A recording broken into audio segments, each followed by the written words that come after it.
Ready, set, hut, hut.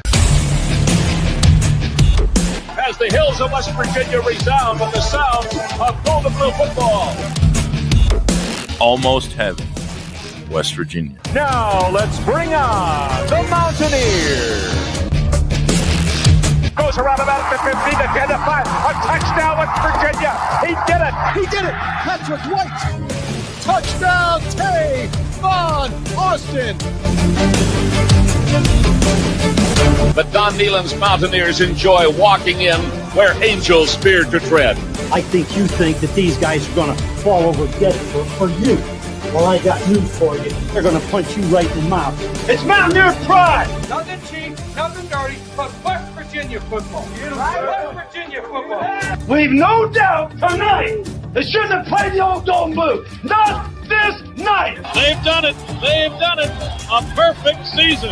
And the Mountaineers, for the first time in history, undefeated and untied. Don Nehlen and his Mountaineers, for the second time, have finished a regular season with an unblemished mark.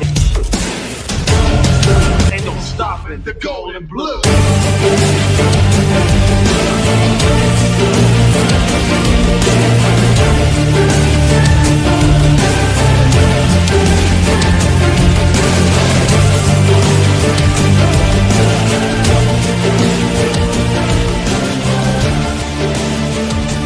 It is a great night to be a Mountaineer wherever you may be.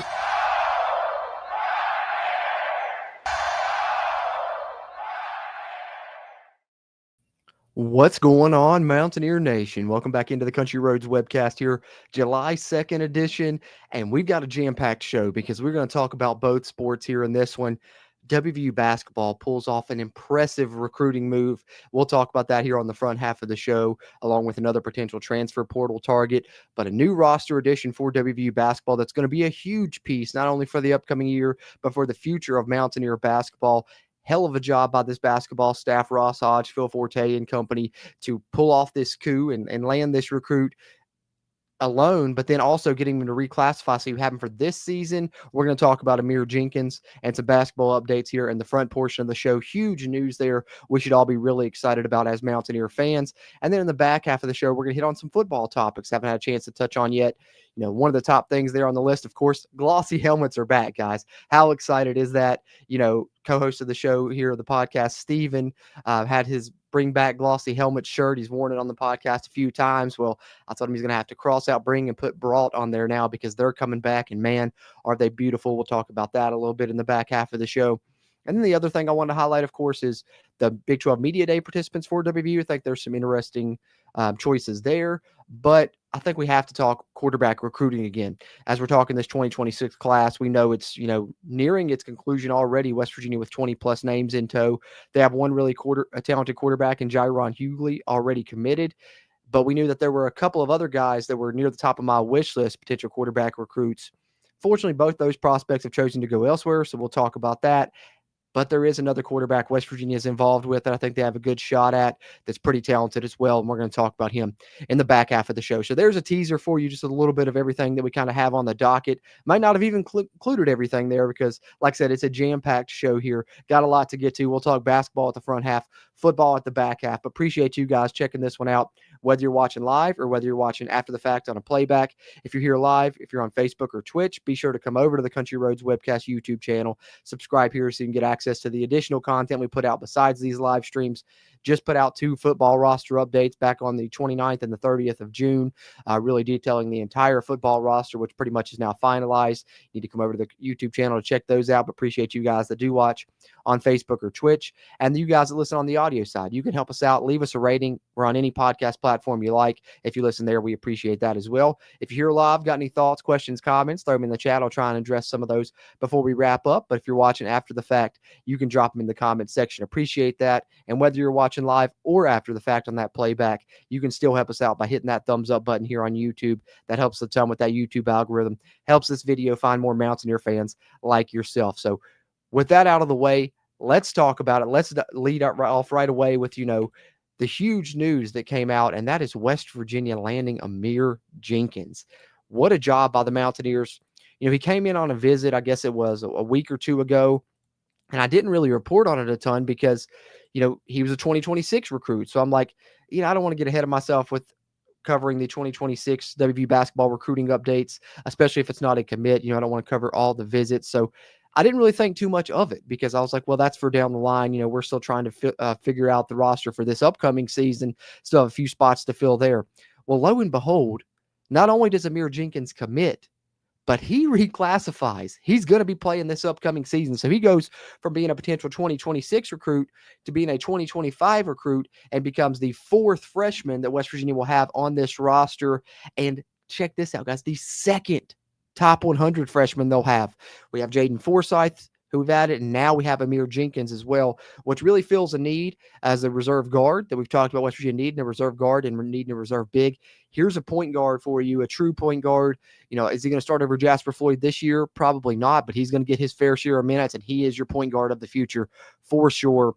Amir Jenkins, this from Joe Timpton of On3 yesterday, committed to West Virginia and reclassifies to 2025, joining the Mountaineers for the upcoming season. A guy with 20-plus scholarship offers. You see the nice graphic there from On3. So let's highlight Amir Jenkins here.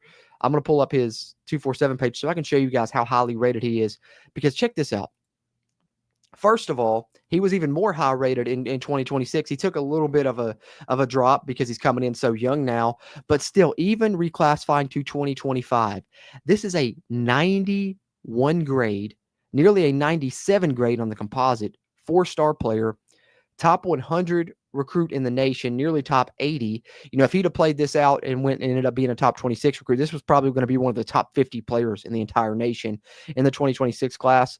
One of the top players in the state of Massachusetts and nearly a top 10 point guard in the entire nation here for this class. Coming in with good size there at the point, 6'2", 170, Worcester school there in Massachusetts. And you see a ton of offers here. We could go down through that list, but commits to WVU, not only commits, but reclassifies coming in for this season. And guys, you all are going to be really happy with Amir Jenkins. This is a guy that put up, good numbers, offensively. He can distribute the ball. He's going to be really good in Ross Hodges, pick and roll offense. But I think where he really fits well is in his ability to play on ball defense. This guy that averaged nearly 3 steals per game. We know Ross Hodges, really keen on defense, and we knew that West Virginia needed a reserve guard. Now, what does this mean for, Arturo Dean, the point guard that we had talked about, the Oklahoma State transfer? I'd say, just reading the tea leaves, he's probably going to Miami, in my opinion. But if I'm being quite honest with you, I'm more excited about Amir Jenkins than I would have been about Arturo Dean. And that's not a knock on Arturo Dean by any means. He's a good player as well. But Jenkins, higher ceiling, younger, greater chance to reach that ceiling. And you're talking about an absolute stud of a recruit. And it's so crazy. People were wondering, oh man, Ross Hodges, is he going to be able to get recruits? And how about his, first time being here at WVU, not even a full recruiting class, really, coming in late here and just adding some freshmen in this 2025 class. He hits 2 top 100 guys. That's pretty impressive in and of itself there. So West Virginia adds Amir Jenkins to the roster. I believe that makes him the 12th player on the roster, if I'm not mistaken. So technically you have 3 roster spots remaining, but just, to have someone else kind of hammer home how good this is. How about from one of the 247 people here in Adam Finkelstein, who talks about his commitment? He says, this is about as good as a late pickup as you can get at this time of the year. And that's 100% true. Getting a guy that's one of the higher rated recruits in the class to reclassify, come in a year early. So he'll be playing for you when he's 17 years old, probably this upcoming season. So he'll be young, but he's, that just means he's going to have a ton of room to develop throughout his career. And he's going to be an absolute star during his time at WVU. So super excited about adding Amir Jenkins to this year's roster. I think he's going to be a good piece. But the question then remains, where do you go with the final roster spots, right? We know West Virginia needs another big, so hopefully we're going to hear news on that in the future. But there's another guard that they're after still yet. Now, this came out around the same day that the Amir Jenkins news came out. So we're a little bit wait and see on if this guy will still remains a target now that we have for sure landed Jenkins, but he very well could be. Like I said, we do still have at least 3 roster spots available, so they could be targeting another backcourt player and then go and get the big guy in the front court for the future. I'm trying to pull up here the transfer target watch list here because I want to add his name to it, and we're going to talk about him. And it's a guard from Bowling Green named Derek Butler. So let me add him to our target list, and I'll update this really quickly and pull it up for you guys. Like I said, from Bowling Green, good numbers, and a lot of people are saying he's one of the more talented players left in the portal. So if we pull up our transfer tracker here for basketball, of course, we know the players that we got in. Harlan Obioha, Brendan Laurier, Honor Huff, Jackson Fields, Jasper Floyd, Chance Moore, Trayson Eaglestaff, Morris Ogusuk, and then, of course, the freshmen, Jaden Forsyth, DJ Thomas, MJ Finane, who's the preferred walk-on, and then Amir Jenkins, who we just talked about. So that's your roster for the upcoming season thus far. 3 spots left. We know we talked about Arturo Dean. I got a feeling he's probably going to Miami, but and I think the fact that West Virginia gets Amir Jenkins' commitment and that they've reached out and gotten in contact with Derek Butler, the Bowling Green transfer, that's who we're adding to our target list here as West Virginia tries to round out this roster for Ross Hodge's debut season. So Derek Butler, what do we need to know about Mr. Butler here? First of all, let's take a look at his profile here on ESPN. So from this past season, we're talking about a 6'2", nearly 200-pound guard. He has a ton of experience. He'd be a senior. 13 points, nearly 4 rebounds per game, 1 assist per game, while shooting 40+% from the field. Good percentage there. Further looking at his numbers, 35% from the three-point line and shot 42% from the year before. So goes right in line with what we've kind of been adding with a lot of these guys on the wing is guys that can really shoot it. And he's another one of those that will be able to do just that. West Virginia is in contact with him, as we've learned, via social media. So let's pull that up here. Let's see. I had it pulled up here. Here it is. Butler, one of the best players in the portal. This is from Working at Hoops on social media. One of the best players still available in the portal, has recently been in contact with West Virginia per a source. He's a grad transfer, a long athletic guard whose film really stands out with some ridiculous shot making. 42% off on the dribble threes. Okay, so off the dribble, he's really good shooting the three. I like that. He has crafty finishes at the rim and a smooth, lightning, quick release from three as a catch-and-shoot threat, where he shot 42% in 23 and 24, as we talked about there. Other programs that have reached out to him: Louisville, Tennessee, Ole Miss, Mississippi State, VT, Seton Hall, VCU, among some others. So highly sought after there is Mr. Butler. And they originally had put out this tweet, which we can take a look at a couple of his plays on it, and then we can switch gears and get ready to talk some football. But as far as Derek Butler is concerned, like they said, they called him one of the best players still available in the portal, listed his numbers, talked about some of the huge games he had last season. He had a 35-point game against Morgan State. He had 21 against Coastal, 20 against Toledo, multiple rebounds. He had 2 steals in one of those games. And we talked about the interest there. And we can play right here.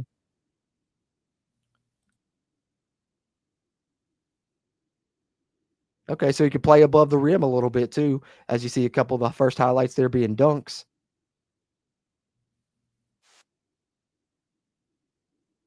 Okay, that was nice.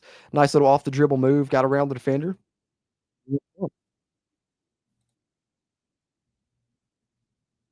So not only is he a shooter, which you would think, particularly by the numbers, but attacking off the dribble and getting to the rim here on the first few plays. I'm trying to see if we can get a highlight here of his three-point shot here. There's a step back. Ooh, there's a nice little step back fadeaway right there.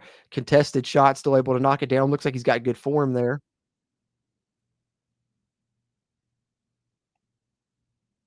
Okay, there it is. That's what I wanted to see right there. So that's what they're talking about, his ability off the dribble. And you can see where he can attack the rim. You kind of got to, you can't be, all the way up on him because he'll go around you. But then if you play off of him, like that young man tried to do, step back, 3-point shot, great form, clean as a whistle, nothing but net. So I think that he's another one to keep an eye on. So we'll keep an eye on Derek Butler, see if West Virginia can add him as well, which will be another weapon into the backcourt. But we know for sure Amir Jenkins on the roster for the upcoming season. Huge addition. We'll keep an eye on Butler, and then I'm still keeping my eyes peeled, hoping West Virginia targets a big man here in the near future as well to round out that roster. Would love to add another player to the front court, so we're going to watch for that as well. But that's what I had on the basketball side.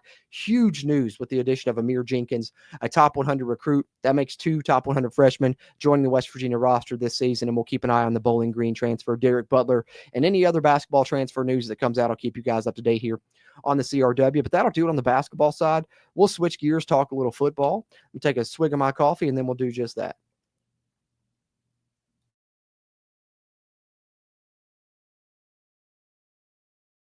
All right. I got a couple comments. WVU Mountaineer Mafia in here. Big defensive pickup, 100% agree. Can't believe I'm excited about WVU basketball in July. I know, man. They're making it hard not to get excited with some of the players they've landed, both from the portal and from the high school ranks. You know, got to tip the cap to Ross Hodge and company with the job they're doing recruiting, especially when some people doubted them in that area. So I'm excited about that. But I'm not only excited about the basketball side, we got a lot to be excited about on the football side as well. So let's switch gears. Let's talk a little West Virginia football now. And I'd be remiss if we don't lead it off talking about the glossy helmets, guys. I know you guys have seen it, but the video is so awesome. I just want to lead it off showing the awesome job that the WVU media team did yet again with a great video to introduce the return of the glossy helmets with some legends that played in that glossy helmet. You know, Rasheed Marshall, Pat White, Noel Devine on here showcasing getting, you know, the one thing that stood out to me from the very first time I watched this video is the second that, you know, they made a great choice starting off with the matte helmet, showing it before they show the glossy helmet, because literally once you start off with that matte blue helmet and then you see, you know, a few seconds later in the video, Rasheed holding that glossy helmet, automatically strikes you and you're like, man, that's night and day difference. It's not even close. That one looks so much better. So let's play the video, then let's take a look at some pictures and talk a little bit about the glossy helmets and how exciting that is for the upcoming season.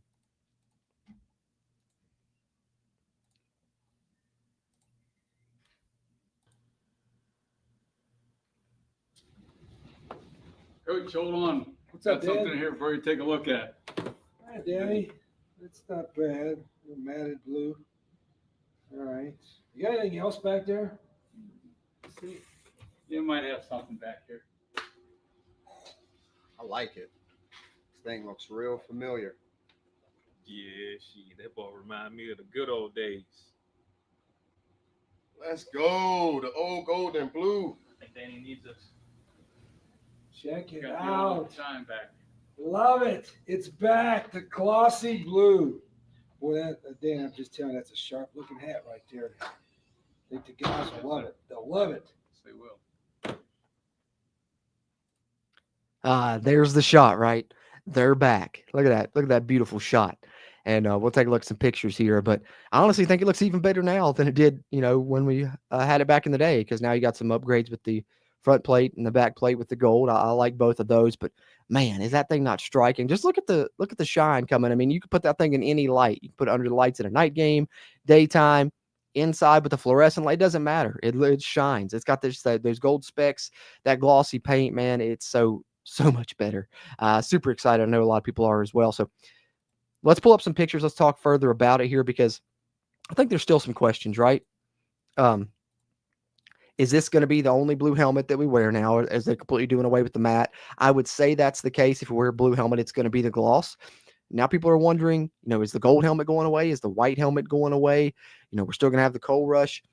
I haven't heard anything about them going away. I would be surprised if they did. What I think would be cool is let's get a glossy gold, you know, like a metallic gold. Let's get a glossy white now. Hopefully they do that in the future. I don't want to see them go away personally, because you guys know I love gold.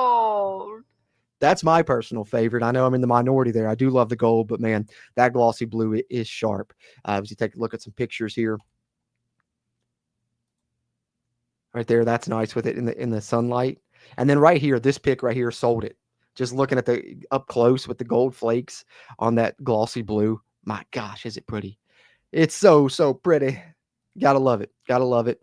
And then this picture right here from Sports Page Enthusiast there on social media. This right here just sells it. And he says it's so crazy we ever pretended the matte helmet was okay.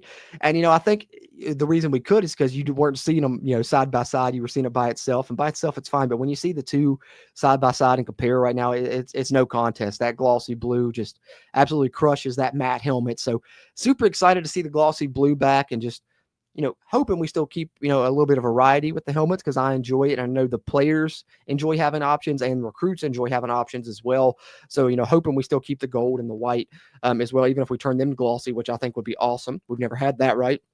We always had the glossy blue. And then when we finally brought in gold and white helmets, we went to the matte. So we've never had, a glossy white, glossy gold helmet. So that'd be something cool to do as well. We'll see what happens there. But what I can say is we are going to look great when we play on Saturdays, if nothing else. We're going to be shining. But the new uniform set that we brought in last year that I really like, and now the glossy blues are really going to set that thing off in an awesome way. So cannot wait to see these when we're up in Morgantown on Saturday. Super excited about the return of the glossy helmets. So had to, lead off with that. And then I want to talk quarterback recruiting as well, because you guys know and have heard me rave about, a couple of quarterbacks that West Virginia was targeting I thought would be excellent fits for the Rich Rod offense. Legend Bay was one of those, and Desarian Ellis was another one of those. Now, first of all, we need to preface this by saying just because someone commits elsewhere doesn't necessarily mean it's over. We've seen plenty of signing day flips once December rolls around. So we can't necessarily rule West Virginia out with either of those two guys. But what we do know is that they both have verbally committed to SEC programs.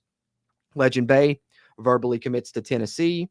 Desarian Ellis verbally commits to LSU, which really surprised me because LSU is targeting him as a defensive back. West Virginia wanted him as a quarterback. I thought that could be our way in. And yet again, maybe as we get closer to signing day, he starts to feel like, man, I really don't want to stop playing quarterback. And there's really only, one school there at the Power Conference level that's going to give me that opportunity to do that. Maybe I do want to reach out and still try WVU. Maybe, I'm just saying it's possible. We'll see what happens. But for now, we kind of got to consider them, quote unquote, off the board, right? So Legend Bay commits to Tennessee. Desarian Ellis commits to LSU. Those guys were at the top of my wish list. I really loved both their games. Thought they were great fits for the Rich Rod offense. And we know West Virginia has a quarterback already in tow in 2026, Jaron Hughley. And don't get me wrong, really excited about him. But we also know West Virginia is probably going to bring in 2 in this class. So that led me to look, who else have we offered that remains uncommitted that it looks like we have a good, decent shot at? There's a few names. I think there's 2 or 3 names there. One of them, is super high rated 4-star. It looks like he's probably going to commit to, where was it? South Carolina in the near future, I think. So that's one that's off the board. There's another one that's yet to be rated that West Virginia could potentially be in the mix for out of Florida. But the one that I want to talk about is the one that is coming out of the Philadelphia, Pennsylvania area. Another quarterback that West Virginia has offered, remains in the mix for, and we'll see what happens with him, because I want to highlight these quarterback recruits, just like we did with Legend Bay and Desarian Ellis, because Samaj Beals is a pretty highly rated, especially within the state of Pennsylvania. And I think also, you look at his game, which we'll take a look at a couple of plays here. He's a pretty good fit for the Rich Rod offense as well. And, what he doesn't have that Desarian Ellis had is in terms of wiggle and Legend Bay had in terms of speed, he makes up for by potentially having, the best arm of the 3, but he also can get out and move a little bit as well. So first of all, let's take a look at his recruiting profiles. Then we'll take a look at some highlights of a potential quarterback target for West Virginia in that 2026 class. So as we look at Samaj Beals here on Rivals, where he's listed 6'1", 175, ton of offers, 23 total offers. That's a good number to have. Top 20 player in the state of Pennsylvania, a top 40 at the position, so top 40 quarterback in this 2026 class, 3-star, 5.7 rating there on Rivals. And you look at the offer list, and it's pretty impressive. Alabama, Boston College, Colorado, Duke, Georgia, Indiana, Maryland, North Carolina, Ohio State, Penn State, Pitt, Rutgers, Syracuse, Texas, UNLV, USC, West Virginia, among others. Lengthy offer list there for Samaj Beals. That's his Rivals profile. Let's pull him up here on 247, where he is 6'1", 190. So listed a little bit thicker there with the 190 versus the 170. But yet again, top 40 player in the state of Pennsylvania, and they have him as a top 60 quarterback in the country, 3-star, 86 grade. So as I said, pretty highly rated as Samaj Beals, fits that prototype typical size. I think when Pat White played at WVU, he was 6'1", 192. So if Beals is 6'1", 190, that's, kind of the quarterback size and fit that Rich Rod likes in this system. And you'll see in his game, he also fits that a little bit as well. So let's pull up a couple of highlights here. Check them out. Then a couple of other brief little football news and notes I want to hit on before we wrap up. But I'm just going to play a few highlights here from the junior season highlight tape from Samaj Beals. This thing's nearly 10 minutes. If you want to watch it yourself, I definitely suggest it.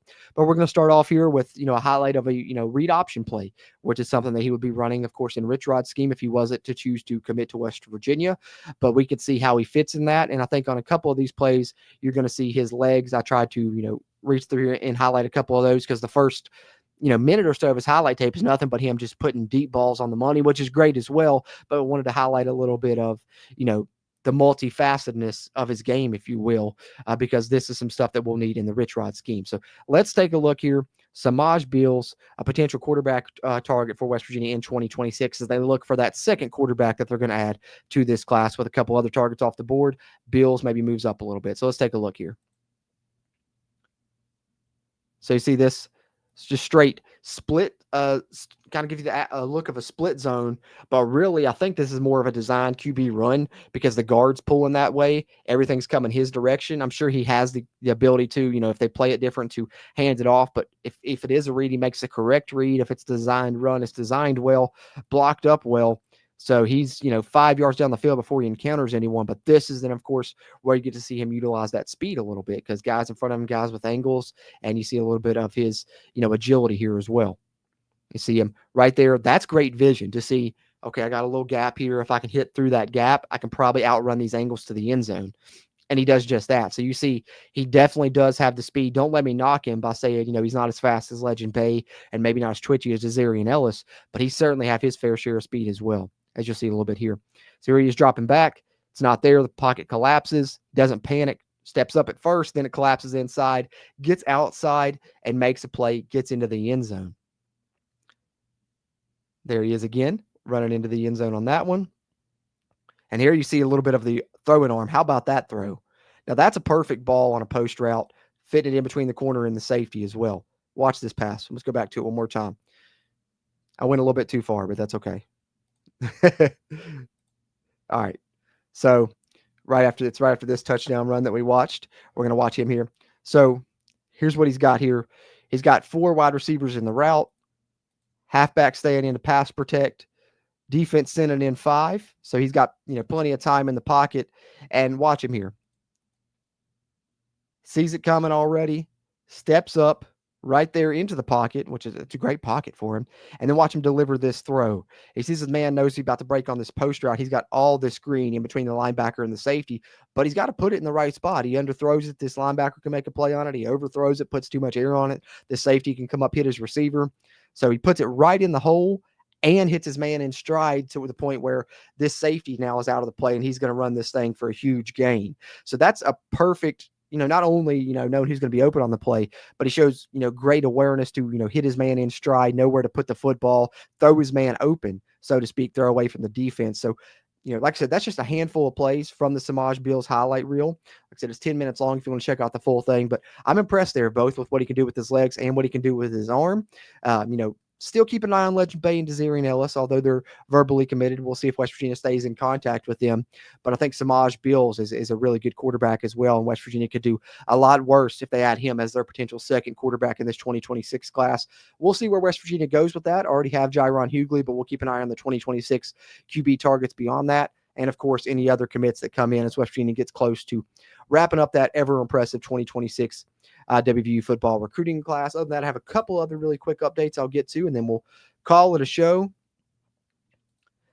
Hit the like button, WVU Mountaineer Mafia. Says, I appreciate those kind words, WVU Mountaineer Mafia. Always appreciate you, bro. Yeah, you guys that are watching, whether you're watching live or in a playback, help us out. Just take your thumb, take your mouse, whatever you're using there, hit that thumbs up button. Helps a ton with that crazy YouTube algorithm. This can then find more Mountaineer fans like yourself. And if you're here on YouTube, be sure to subscribe. Get these video updates straight into your feed. Stay up to date on all things WVU sports. If you didn't get a chance to chat live, throw your thoughts in the comment section. And can't forget our guys that listen on podcast platforms. Leave us a rating there. That helps out on that side of things. So last couple of things I want to hit on before we wrap up. One of those is the Weight Room Warriors. Been trying to hit on these each week throughout the offseason. And this week, we got quarterback Scotty Fox, center Landon Livingston, and cornerback Derek Carter. They're listed as the Weight Room Warriors. And speaking of Landon Livingston, that's a great transition. And the final thing I wanted to mention here before we wrap up, and that is West Virginia's players that they'll be taking to upcoming Big 12 media days coming up on July 9th. Rich Rod will be taking wide receiver Jaden Bray, center Landon Livingston, and defensive lineman Eddie V. What stands out to me here is that Rich Rod really wanted to, bring guys that returned. Once there, weren't very many on this team. As you can see, no newcomers going. These are guys that were previously on West Virginia's team already. Of course, Jaden Bray was here last year. Landon Livingston been here a couple years. Eddie V been here a few years. Steady Eddie, as I like to call him. What I'm surprised about is no Jaheim White. I figured Jaheim White would go. Maybe Jaheim White was asked and didn't, personally want to go. Some players are that way. They don't like necessarily all the interview and all that attention. I would be that way personally. I'm like, I'd rather not, have to have press conference and all that. So maybe that's the case. I don't know. It just was surprising to me that he wasn't on here. He could have came as well because, I think some people take, 5 or 6 guys. West Virginia kind of going on the low end, only taking 3. That surprised me. And then also, I don't know if I'm reading into it too much, but does this mean Landon Livingston has a great shot to be the starting center over Carson Lee? I don't know. It's possible, but also, when I look into it and see that it's all just returning players, it could just be that as well. And Landon Livingston's kind of the only returning offensive lineman with some experience. So maybe that's the case as well. But that's who will be representing WVU at Big 12 Media Days. Of course, Rich Rod himself, I'm sure he'll get plenty of attention there, being one of the new guys. Jaden Bray at wide receiver, Landon Livingston from the offensive line, and Eddie V on the defensive line. And be on the lookout for Big 12 Media Days this time next week. But that's what I had, guys. That'll pretty much wrap it up for me. That's what I wanted to hit. The main topic, of course, Amir Jenkins, a huge pickup for WVU basketball. We'll keep an eye on the other transfer portal targets there. Derek Butler from Bowling Green, one to watch. Then on the football side, of course, still watching that 2026 recruiting class continue to form. A couple of guys that were at the top of my wish list, verbally committed elsewhere, but some really talented prospects that we're still after, including Samaj Beals. We'll keep an eye on him, and we'll keep you up to date on the 2026 recruiting updates. And glossy helmets are back. That's a golf clap. That's a golf clap for glossy helmets coming back. Super excited about that one. But just some exciting news as we continue throughout these off seasons to lead up to the debut season for Coach Ross Hodge and the start of the Rich Rod 2.0 era. And I'll kind of keep you guys abreast on all the news in the lead up to both those things here. So keep it locked with us on the Country Roads webcast. And I'm sure I'll talk to you guys again in the near future. As always, I'm Jordan Cruz. And until next time, let's go Mountaineers.